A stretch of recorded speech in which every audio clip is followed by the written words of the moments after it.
Hey, how you doing today? My name is Relyea, and thank you so much for stopping by. Today is going to be a very special video because we are going to be interviewing Constructive Cynicism, and I'm really excited because he did the world record TAS for Hollow Knight. If you don't know what a TAS is, it is a tool-assisted speedrun, and if you don't know what that is, you're among friends because I kind of don't 100% know. I kind of know. Tool assisted, meaning the computer helps you out, but like what does it even mean? What is a tool assisted speedrun? This gentleman did a Hollow Knight speedrun in a crazy record time that is not possible for a human to do. And so we're gonna kind of figure out, we're gonna start off with some easy questions like what is a TAS, and just ask him like just general questions about what that is, because it is actually really interesting. So, my buddy, Constructive Cynicism, welcome. Thank you so much for being here. How are you doing, my friend? I'm doing great. Happy to be here. Yeah, thank you. Thank you for being here. I know I just kind of hit you up out of the blue, and yeah, I'm hyped. I'm hyped. So, let's start with like the super basics. What is a TAS? So a TAS, a tool-assisted speedrun, it can refer to a lot of things, but in modern times, it refers to using slowdown and save states and manually inputting game inputs frame by frame in order to create a semblance of a perfect speedrun, or just like a cool trick demonstration. Interesting. Okay. And so go ahead. It's made using special software for it, so it's not like you're not coding like with a programming language or anything. It's used creating emulators and software that can control a game environment. Interesting. Okay, so yeah, that was actually my next question. Is it a program that gets built from scratch, or is it like is there a different task program that's like the base thing that people use to program, and then it runs the entire game? Or how does that work? Is there a base program that is used for a task, or is it like yeah, how I don't even know how do you even begin with that? Yeah, okay, so for like old consoles and stuff, how it works is the emulator for a console is what controls the entire task stuff. Okay. Right, and so they'll have task features built in. But for computers, you know, it's kind of hard to just emulate an entire computer, right? And so we use a program called libtas, which effectively it controls the game and tells the game that it's running properly, and it sets its frame rate, and it controls its RNG, and it sets the system clock, and it does all these cool things in the background to make it think that it's running properly.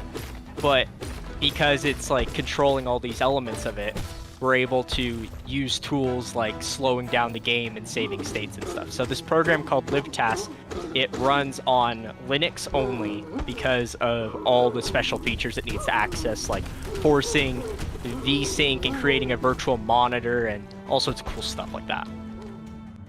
Wow. The tool works for games other than Hollow Knight. Okay.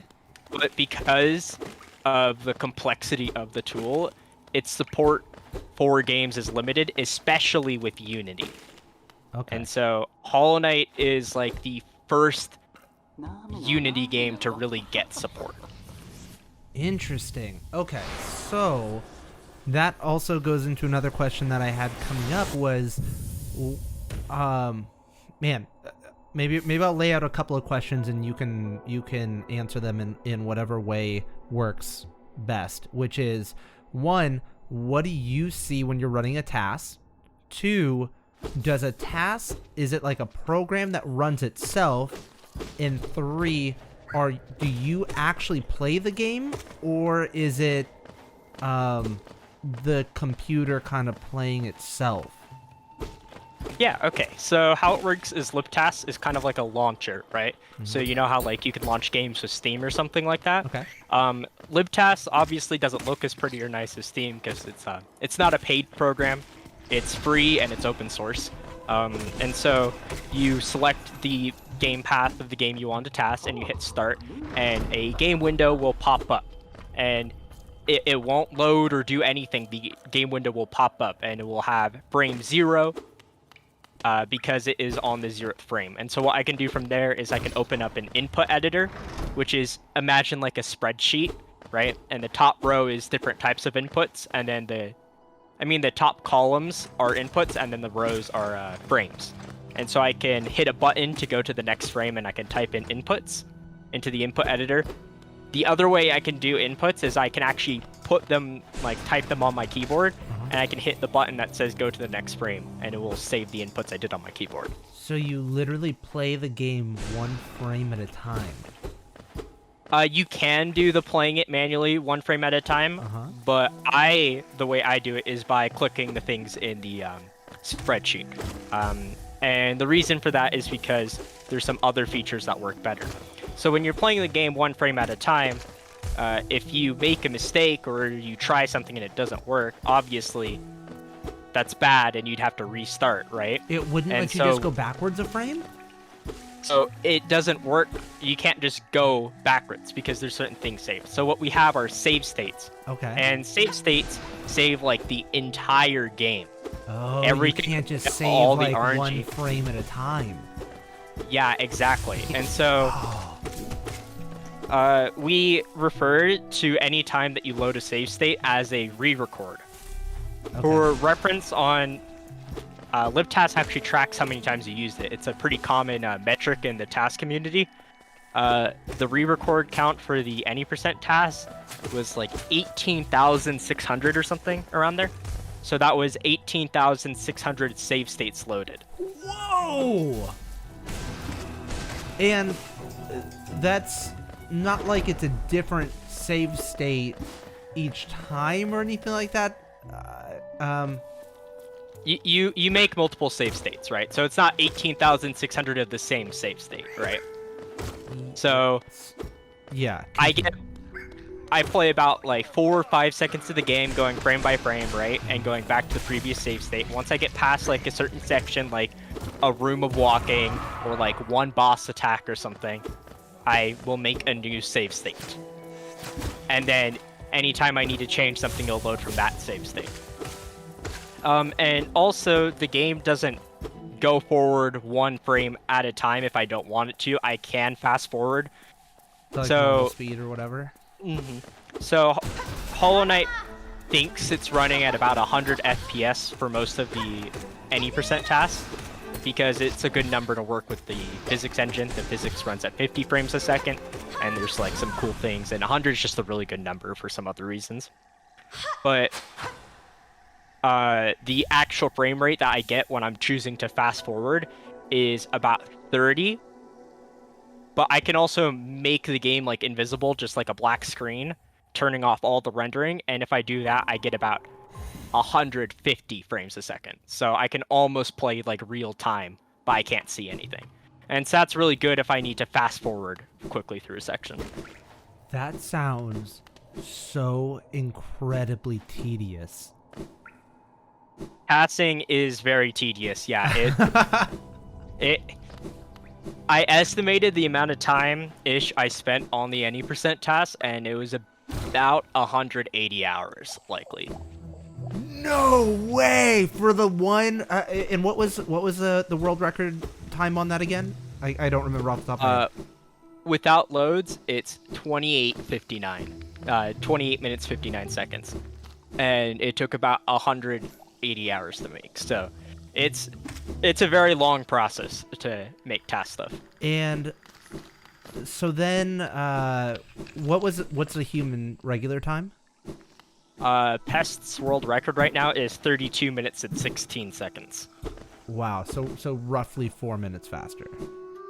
Yeah. So then, once you complete the task, can it run itself as a single playthrough?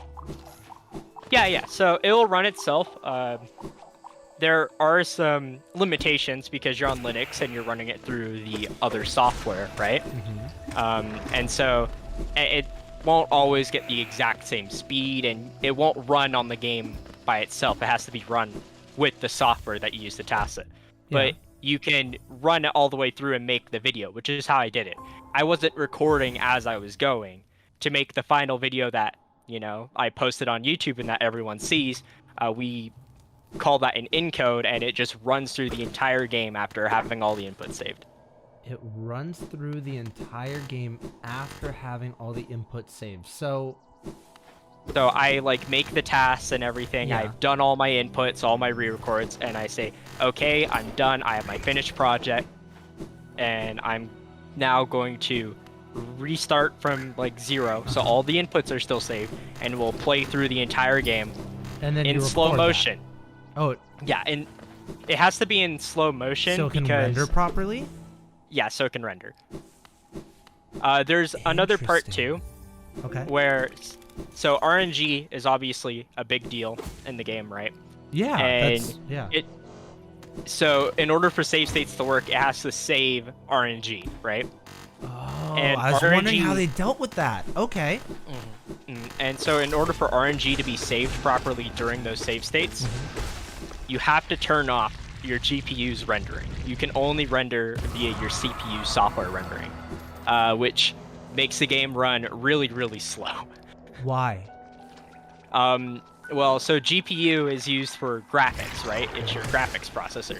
And so if we're not using your graphics processor, it's all CPU, which is not made for graphics stuff. So what's going on is I'm running Linux on a virtual machine, so it's emulating a computer, and then it has to do it with another program, which is controlling Hollow Knight, and then it has to render video, and none of that can use my GPU. And normally all of that stuff's very GPU intensive. Yeah, exactly. And you're doing all of that on CPU, including the recording. Interesting. Okay. And so that process does take a while. And so for reference, when I am doing rendering with GPU off and everything, I'm getting about 7 FPS, right? And the actual game is supposed to be 100 FPS, right? And so in order to render 1 second of game time, it takes me over 10 seconds. And so rendering the task was a few hours of just having to have the program run in the background. So, is it not possible to somehow isolate the game and and then have the recording still be using the GPU, but the game and the emulator on the CPU? So there is a separate difficulty that comes, right? So sometimes there are errors, right? Like the game does something differently, or RNG isn't handled properly, or just something goes wrong, computer, cosmic rays, whatever. And the game will play back differently than the way you recorded or saved it or did it the first time. Yeah. We call that a desync, right? And desyncs have gotten a lot better in the past couple months with newer versions of libTAS and improvements and stuff like that. But when I made the TAS, I was getting desyncs about once every 5 minutes of in-game time, so I actually had to segment it. And the thing is that in order to use save states, you have to have GPU off, right? Okay. But in a perfect world, hopefully in the future, as the tools get better, you won't need save states. You'll be able to record it all in one take. And if that's the case, then you can do that with GPU. And I've done some testing for that. And on the virtual machine, I'd be getting about 40 FPS. Is that not cheating, having the different splits? So the segmenting a run is considered cheating for RTA. And we refer to RTA as like a human runner, right? I'm so bad with all this stuff. Like speedrunning is fascinating. I'm still not with all the acronyms. RTA. So RTA stands for real-time attack. It's a Japanese term for just anything that a human does in real time, like full game runs that humans do. That sounds so BA. A task is technically already considered a segmented run. Okay. Because you're using save states and re-recording, right? Okay. And so segmenting the encoding of a task doesn't really change anything, because the task is capable of playing from start to finish. Yeah. I've done it, like, without any crashes or errors. It's just that once it's encoding, it has more issues because it's using more of my computer. Yeah, that makes sense. So, I wonder, do you know how some people, when they stream, they use two computers to do it? Like, one computer does all the processing for their video game, and they use a whole separate computer to encode and just send it out? I wonder if something like that would help with that. Just a offhand thing. So, one of the issues with why Hollow Knight gets so many desyncs is because it's still in its like really early infancy stages, and a lot of what the program has to capture, it sometimes doesn't do properly. We're still finding out completely new things about how the game works. Like, that sounds crazy that a game's been out for like years. It's about to have its 5-year anniversary. Yeah, exactly. But we just found out of like a new bug, I guess you could say, with how the entire physics system works. And we found that bug after I did the task, and that bug is responsible for a lot of the issues we were having in the task with trying to understand why does this thing just not work if I do this. So we call this frame interpolation, and basically how it works is if a game is running at 50 frames per second in its physics engine, so what it's calculating with, are you hitting a hitbox or not, right? Because that stuff's really important, and that's different from graphics FPS, which is how many frames you see on your screen. And so the way that Unity can have your character move in graphics but not in physics is called interpolation, right? Okay. It's just basically guessing your next position based on current speed, right? Yeah. Now, Team Cherry, unfortunately for them, didn't understand how this feature worked fully, and so a lot of times this guessed position, this estimated position, is used for physics when it's only supposed to be graphics. Interesting. Okay. And so that new thing we just discovered really recently is responsible for a lot of weird things. In particular, if you've watched the task, you've probably seen the wall glitch, the wall cling storage. Mm-hmm. Yeah. Which like is basically across the entire run once you get claw. Yeah. Now the way that you're able to keep it, that the game doesn't figure out that you're on the ground, is because you do a frame perfect jump, right? Yeah. But that jump, keeping the wall cling storage, only works because of frame interpolation. And so we didn't even knew how that worked at all to its fullest extent until very recently. And so we're still discovering new things all the time. That is so cool. Super interesting. Okay. So let me make sure I don't miss things that we started talking about. So libtas is how it's like the base program that you're using for doing the tasks. And then you said you use an input editor as well. What input editor do you use? So it comes built into the program. Okay. So you have like just your standard, it's just one window that's open at first, right? And it's got like your file, like option tab, and then your settings tab and all that. And under file, you can open up the input editor, which is a new window. And it looks like a spreadsheet. At the top, you have all the inputs you want. You can add more inputs, you can take away inputs. It's any button on your keyboard or controller or whatever. For the Hollow Knight task, I used all the default keyboard binds. But if you wanted to task a game with mouse inputs, you can do mouse as well. And so all that's controlled in this like spreadsheet thing.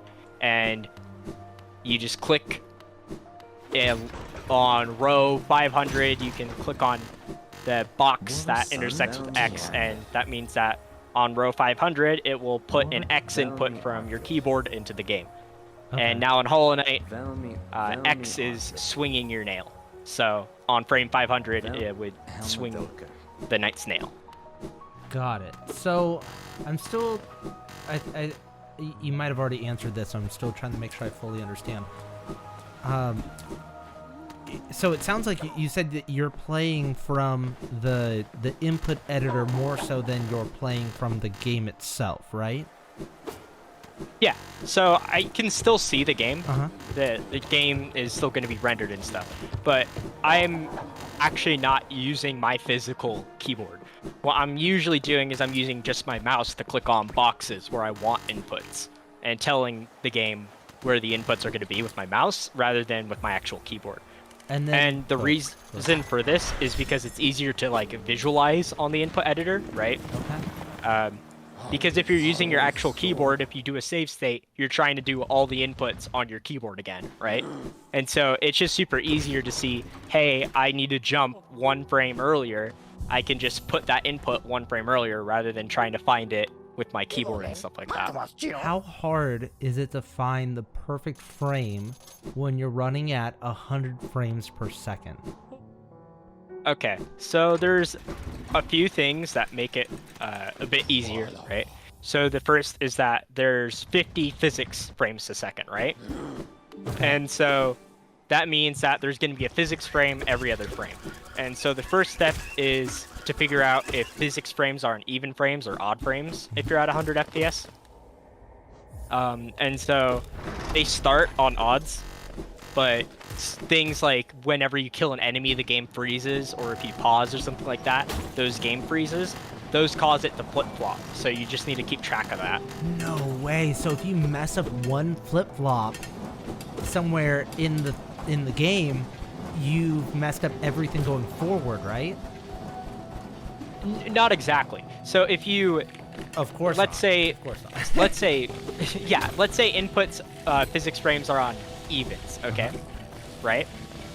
And so you want to swing your nail on frame 4, right? But let's say you thought they were on odds for whatever reason. Mm-hmm. If you try to swing your nail on frame 3, it's just not going to come out. You're going to see that, and you're going to load a save state, and you're going to fix it, right? Oh, okay. And if you put it on frame 5, it actually comes out on frame 6 because it wasn't a physics frame, right? And so you figured out, hey, it didn't come out what I wanted to. I'm on the wrong evens or odds. And it's not super duper important too, because we also have some other tools, right? So libtas is like the tool for doing all the game stuff, for like making sure the game is running properly. But we also have special scripts that allow us to see hitboxes and stuff like that. And also we can tell if our knight can swing or dash or anything like that. And the tool is also responsible for giving the load list timer. It's done via Lua script. Now, I'm uninformed as to what Lua stands for, but it's what all the task games use for their overlays and input displays and stuff like that. But what it basically, in short, it gives us cool information about what RNG number we're on and what the hitboxes are for certain things and what our knight can do on that frame. And so that's a really invaluable tool. Wow. Like, I'm absolutely blown away. I don't know what I was expecting from when talking with you and learning about TAS, but wow, you brought everything. Like, this is so informative, and like, I'm absolutely blown away. This is so awesome. Seriously, thank you so much. Like, I want to know, like, so now, like, how did you get started? We talked briefly before the recording started, and you were saying that you had got into speedrunning, and you're just kind of doing it with friends, but how did you go from just being a speedrunner to TAS? Yeah, so I'd always wanted to do TAS stuff, and that was always an interest of mine, right? But I couldn't, so I was speedrunning, and in the Hollow Knight Discord, Calais, who created libtas, they're the original coder and owner of the program. Wait, let me pause you real quick. Is libtas something that is used across like multiple games, like, and it's been around forever? It hasn't been around forever. So the original software to use to task PC games was called Hourglass. I feel like I've heard of that. It worked on Windows 7. It basically save states a Windows 7 computer, and it was very bad. It did not work very well. And so there's always been a desire to try and task PC games as a whole, and so that's why Calais created libtasks. And so Calais was interested in bringing as many games to support into libtasks, right? Because different games are built on different engines, and so they need different things pulled and stuff like that. Yeah. And so different games are, there are different challenges. And so in like last year, about this time, about February, Calais is in the Hollow Knight Discord and is interested in trying to bring task support to Hollow Knight. And the first thing that all the speedrunners are saying is that you cannot task Hollow Knight. Hollow Knight has too much RNG, too much changing stuff. It's frame rate dependent. It's computer dependent. The loads are different. There's zero way it's taskable. There's no way the software could work.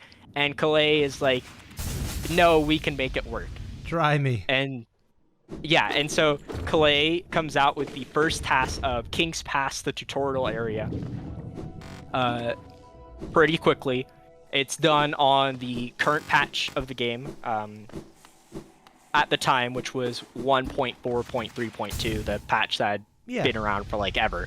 And everyone is just blown away because there's these frame perfect nail turnarounds going on, and everyone's just like, wow, and everyone's so excited. This is the first task stuff ever.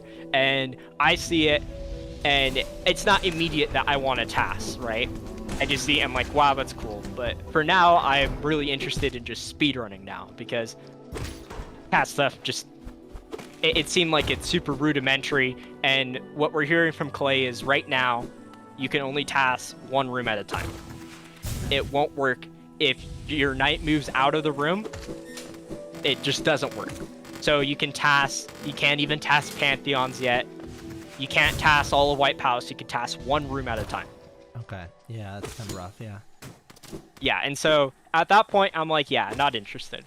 And that's when a few months later is when the software is getting better and people are coming out with longer tasks. This is when the Pantheon 5 tasks first came out, and there's the Path of Pain tasks and all sorts of cool things.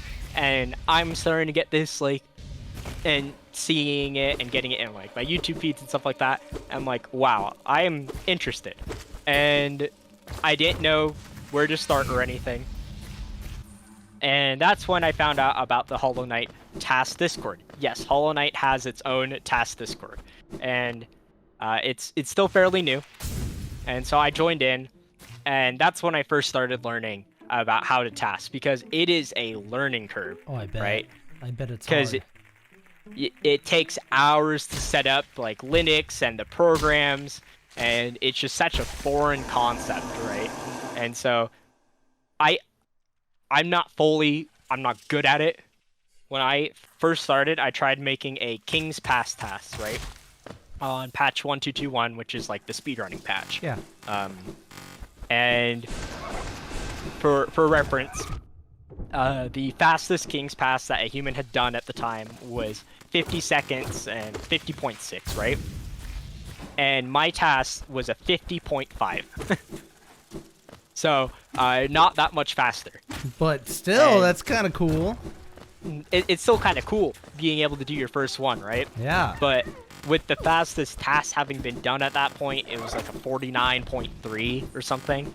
And so you're already like, I don't know how I can save a second. I don't know what to do. Yeah. Because there's so many niche little small things to Hollow Knight specifically that just make zero sense.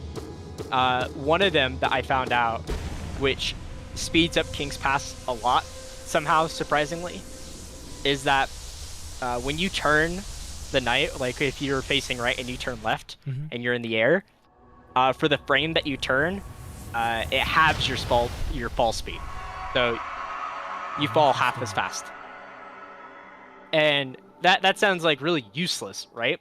But what that allows you to do is you also, if you're jumping, it halves your fall speed too. And so if you jump up on a platform, normally you overshoot the platform a bit, right? And you have to wait to fall down and land. But if you do wiggles in the air, you can not go as high and you can land on perfect height to go on the platform, and you can jump a lot faster. Yeah, I've seen that in your videos. You're talking about those wiggles and how it gets you to the right spot. Okay. And so once I started learning about a lot more of the finer stuff with TAS, about how to do the wiggles and stuff, I started feeling a lot more confident in my abilities. And so I started out with TASing single segments of speedruns, not anything huge or long.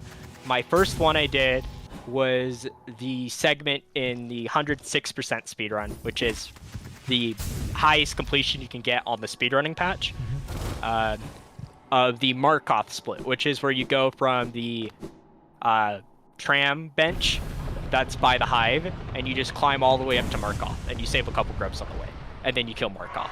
And so that was the first split I tasked. And it was pretty cool.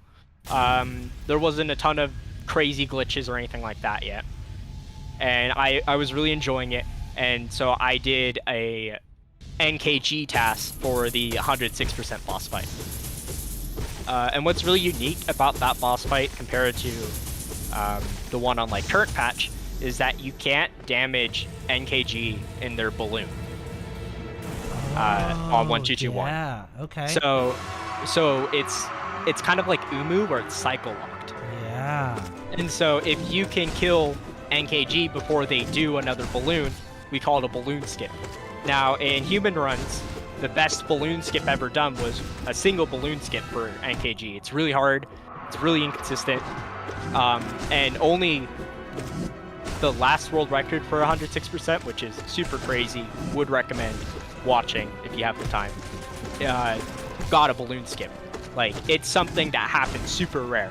When you get a balloon skip, it's crazy. And so I wanted to task to see if it was possible to get 2 balloon skips, because there's 3 in the NKG fight. Yeah. And so with TAS, I was able to get the double balloon skip. And so I was tasking different stuff, and then I did the Troop Master Grim fight, the first fight for 106%. And on that fight, even though you have a little bit less equipment, I was able to get a triple balloon skip. So TMG, which is the abbreviation for it, does a single attack in that fight, or it does 2, I think. No Either way. way, it doesn't balloon. It doesn't balloon at all. Yeah, no balloons. And part of that is because Fluke Nest on that patch has really high damage. Yeah, it's like a shotgun, right? And that eventually got patched. They nerfed it. They nerfed it, but we actually recently found out that on certain bosses, the flukes, each fluke can hit twice, which means that on current patch, it sometimes does more damage than it's ever done in any other patch. No way! And so it's actually being implemented now in 112% speedruns. It's being used in like P1 speedruns, and yeah, it's crazy. So that's so nutty. Yeah, and so flukes is like the highest damage you can do per second on like every patch. It's crazy. They've tried so hard to make the charm not good. Right. So okay. Sorry. Yeah. What were you gonna say? Yeah, I was gonna go on a rant, but You're good. You're good. So I just want to. You kind of already said, where did you learn to start making tasks? Like, hindsight 2020, if you wanted to learn, I would assume with this community, if you wanted to even dip your toes into learning how to start doing a task, would you start with the Hollow Knight task Discord? Are there videos somewhere? Like, where would you even start learning all this stuff? Yeah, so we have the Hollow Knight TAS Discord. I have like open invites and stuff lying around. I'll give you one that you can put in your description or whatever, and We'll do that. You'll join in. We can help you get set up. There's a lot of different ways to set up Linux. and different benefits to the different ways. Like I'm using virtual machine now, but I use the different method when I create the any % TAS. And so we'll help you through all that. And the best way to start learning is you just start doing a task. And I always recommend, because there's been people who are learning, right, is you just start with a King's Pass task. Yeah. Because even though there's already been King's Pass tasks, and you can actually just copy my King's Pass task because I have the input file, so you could actually just copy mine for the any % task. Just to figure out kind of what's going on and why and all that kind of stuff, right? Yeah, exactly. It's a really good introduction to the workflow of tasks because there is a workflow, right, of creating save states and stuff like that. That's that's like just as complex as like the actual game itself, right? Like you can know how the game works at a core level and all these task concepts and stuff like that and the frames you need. But if you don't know how to use the program, you're not going to get anywhere, right? Yeah. And so King's Pass is like a really good, simple area for people to get used to the program. Raj, okay. So are there any challenges related to Hollow Knight TASs that are not present in other games? Yeah, there's a few. So the big one is RNG, okay? Hollow Knight has probably among the highest amount of RNG in any game. And not because of what the bosses can actually do, but because of how... I would have assumed it was the bosses. Okay, yeah. It's not just because the bosses. It's because of how the RNG generator works, right? So how it works is anytime that there is an RNG call, the generator goes up by 1, okay? And this number goes through a really complex program, and that's how you get the output numbers for things like which attack this boss is going to do. The thing with Hollow Knight is that all the particles are randomized. So particles in the main menu are all randomized. Particles when you slash your nail, they're randomized. They all call to the RNG generator. No way. So every single physics frame as a minimum, as a baseline, just from basic rendering, there are 480 calls every physics frame. Whoa! And so this adds up so incredibly quickly. There are 27 million RNG calls from the start of loading King's Pass to killing THK. Oh my gosh. That is so nutty. So every time you swing your nail and you hit an enemy, the particles that fly off are random every time. I didn't even like realize it. Like that's one of the reasons why it looks so good is it's not the same. Wait, am I wrong? So kind of. So the way that Hollow Knight's built is that everything calls to this RNG generator because it could be random. Because Team Cherry's using templates for things. But not everything that calls to the RNG generator is randomized. Okay. Sometimes there is a random call to pick a number between 1 and 1. And obviously it picks 1 every time. Okay. But that still makes the generator go. So most sound effects are randomized and a lot of particle effects are randomized. Like the main menu particles in the Grim Troop theme, like the white background ones that you see going down, those are randomized. But and they call a ton of calls, like hundreds of thousands of calls in the main menu. But man, I would assume that if that was the case, it would be like really GPU intensive, but it's not. It can be. That's part of the reason that 1221 or patch 1221, the speedrunning patch, is a lot less optimized than current patch, is because there are more particle effects and calls, and you don't have the option to turn particle, like you don't have as many options to limit the graphic quality on 1221, and so you need at least like a medium computer to run 1221. So like if you're trying to run on like a school computer or like a Chromebook or something, it's not gonna work. Yeah, a lot of people had issues with the Hornet 2 fight, right? Hornet 2 fight can be issues, but the big ones were Watcher Knights, because so the Watcher Knight room is actually 2 rooms combined on 1221. On the current patch, they split a ton of rooms because they're just too big for computers to handle. Like the tram pass room where you get tram pass. Yeah. That's all one room on 1221.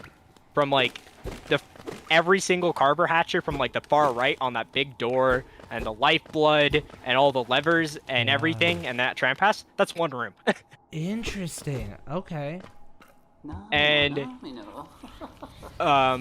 yeah, and so there's a lot of issues with like particle effects and stuff being really slow. But the thing is that computers are really easily able to randomize particles if they all are relatively simple and look the same, if it's just random directions, which is the case for the main menu.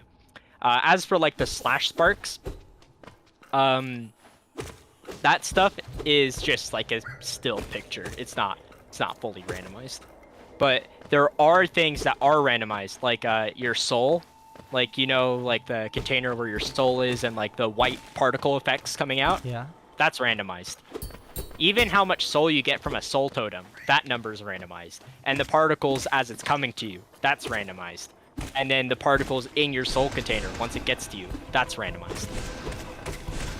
And so there's so many RNG calls in the game that a lot of games, if you need a crazy like low odds, or you need to get a certain value to happen, or you need a certain thing to happen, you can actually reverse engineer the number that you need, right? And you can just force the game to get to that number. So like, let's say I need an RNG starting value of like 200. I can just make the inputs happen to get myself to 200. Hollow Knight, that's not possible. Okay. Because of the number of calls. So a great example is actually the Hornet 1 fight. So in the TAS, you'll notice that I hit Hornet into the gate and she bonks and she doesn't jump. She just kind of stays in that corner. That's not actually optimal. What's optimal is she does her needle throw attack forever. She just does it over and over until you kill her. And the reason that's optimal is because she won't stagger if she does her needle attack. Oh, okay. And when you stagger, you actually freeze the game. There's freeze frames whenever you stagger an enemy or kill an enemy. And freeze frames are slower. Yeah, exactly. A freeze frame loses 0.3 seconds. So every time I got a stagger doing the task, I was losing 0.3. And the complexity of it is that it's really hard to get the RNG that I want. And so a lot of times I just settled for worse RNG in the task because otherwise it's like you're shiny hunting for Pokemon. You're just doing the same thing over and over again, hoping for a different outcome.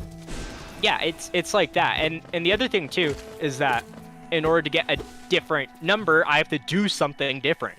There's only so many different things I can do without losing time.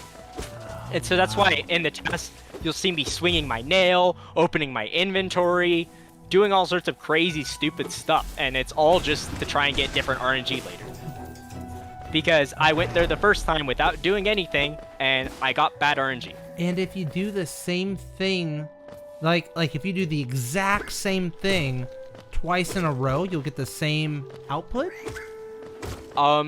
With the task tools, yeah, that's the whole point of the task tools, is to keep the RNG the same, right? Oh. And so... Okay, so RNG is dependent on the previous inputs, and if all the previous inputs are exactly the same, you'll always get the same output. The RNG is, hey, you've got a lot of different possibilities that could happen, but if all the inputs were the same, you'll get the same output. Mm-hmm. And something that's different for like when you're running Hollow Knight on your actual computer too, is that the starting seed for where RNG starts is based on your computer's system clock, your BIOS clock. So that we control on our task tools, right? We can put whatever number. We can say it's 0 o'clock or whatever. Wow. For our BIOS. But obviously when you're doing a casual, you're not setting your BIOS time to 0. Because it doesn't matter. And so it doesn't matter. It's such a little difference, yeah. And so that helps create that different results for everyone's casuals. So. Wow. So fascinating and interesting. I could be here all day. Like I love all the details and everything. Is there I don't know, do you have any parting thoughts or any fun facts or anything else, I don't know, off the top of your head? Otherwise I could probably this will just go on for hours. Yeah, so just a quick couple things. If you're interested in tassing, it does sound really tedious, but it is quite rewarding. There's all sorts of cool glitches and stuff like wall clearing storage or other things. And so if you're interested and you have a computer that works at least decently well, you should go ahead and totally join the TAS Discord, and any of us would be happy to help you get started. As for things to look out for if you love TAS content, there is going to be a Zero Geo TAS being dropped soon. Not by me, but by someone else. I haven't seen all of it. I'm super excited. And the thing that's going to be super cool about this TAS is, unlike my TAS, which is like super, like humans can't even come close to performing it, this one is designed to like mimic what humans can do, but just with perfect execution. Interesting. Oh, and then go ahead. I got one other question. Oh yeah, sure. And then as for me, what I'm working on next is I'm actually going to be working on a true ending TAS next, which is Speedrun to go and beat Radiance as fast as possible. Nice. Which is going to be a super fun run because it has stuff like White Palace and Wings and a ton of bosses, and it's going to be super fun, and I'm super excited for that. So I'm going to be starting that up pretty soon, and I'll probably be streaming as I work on it. In fact, that's why I got some new like solid state drives and stuff like that to help with the speed of save states and things. So very cool. Yes, I'll make sure to leave a link down in the description below to all of the stuff we talked about, as far as your Twitch as well as the Discord. Yeah, very, very exciting. And I have one last question that just came up, which is, I was actually kind of surprised that the route that you run for the TAS is the same as a human route. Was there really nothing that could be changed or optimized with the TAS that a human couldn't do? Or would any other route that could be done, would that be considered a glitch in breaking the game?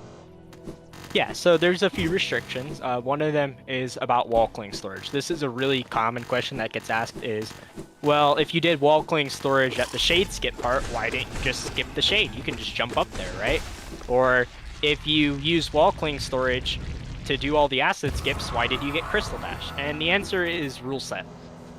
You're not allowed to use wall clearing storage to sequence break or do any crazy stuff unless you could already do it without wall clearing storage. Oh, okay. And so that's part of the no major glitches rule set. And so that really restricts the route, because otherwise you could just like skip Crystal Heart, skip everything, right? Once you have Claw, you're just good to go. But sadly, rule set restricts that. And then another question that gets asked is, how come you don't use Fury of the Fallen or Soul Catcher or anything like that? And the answer is, I did all the math on the boss fights and how much time it was going to save to how much time it's going to lose, and it was not worth. One of the big things is, because Fury of the Fallen, it's like, it's right there. Yeah, so the big things is that Shaman Stone is just, it's really, really, really good. The 5 extra damage per cast on bosses that you're getting triple hits on, that's 15 damage per cast added. Like, that's so insane. Yeah. And then the other thing is we never upgrade our nail because it takes too long. And so your nail starts at really low damage, and Fury doesn't make it that much better. And then you either have Fury and you don't have Shamans, which means, like, it means you get to skip Geo, right? But no Shamans is a lot of damage loss. That's a lot. Or you have Fury. Or you have Fury and Shamans and you Overcharm. And, well, one, you have to go through the entire Overcharm animation. And 2, you'll notice on THK, I take damage intentionally on THK in order to Scream Skip, right? Yep. And so if I am activating Fury, I have 1 HP. I can't do that. Or you'd have to heal at some point, yeah. And if I'm Overcharmed, I need to heal twice. It's so hard to make Fury work. But for other categories, there's definitely changes. Like for true ending, the charm that primarily going to be using to overcharm with, because we do get to overcharm in true ending, is actually Dream Wielder, which is not something that a casual player would expect, but it's because in a task you can get dream nails on bosses really easily. Yeah. With Dream Wielder, and then you have cast for your Shade Soul, because you never upgrade your nail in true ending either, but you get Shade Soul, and so that's just a ton of damage if you can get 2 casts of Soul. Got it. It's not worth it to upgrade your nail, like, because then you'd have to go get the Pale Ore, and the Pale Ore is just way out of the way, right? Well, first upgrade is no Pale Ore, yeah, right? Yeah. And speedruns actually used to get nail upgrades, but there's only a few bosses in the run, and it doesn't speed them up enough to be worth the upgrade nail and get all the extra geo, because you have to go all the way to Nailsmith. Yeah. And you don't even have Crystal Dash at the point that you're in City, because you get it, and then you've already left City at that point, because you need Geo for Lantern first. Exactly, yeah. But for the longer a run is, the more stuff TAS is going to be able to do. For instance, in a 100% or like 112 or 106 or whatever, there's stuff like being able to do Flower Quest at the same time as doing other things that you wouldn't normally do in runs. Because if you get hit in Flower Quest, that's multiple minutes just gone, right? Yeah. And so there's stuff like that, and then there's also just overcharming Fury, especially in the longer runs where you pick up Fury. And there's just a ton of other routing differences with Geo and stuff like that. And a huge one, which is not something you would think of, is Sharp Shadow is really important for 1221 TAS, because you know the wall cling storage glitch? Yeah. If you have Sharp Shadow, it goes faster. It's actually, it goes so much faster that it's almost as fast as Crystal Dashing.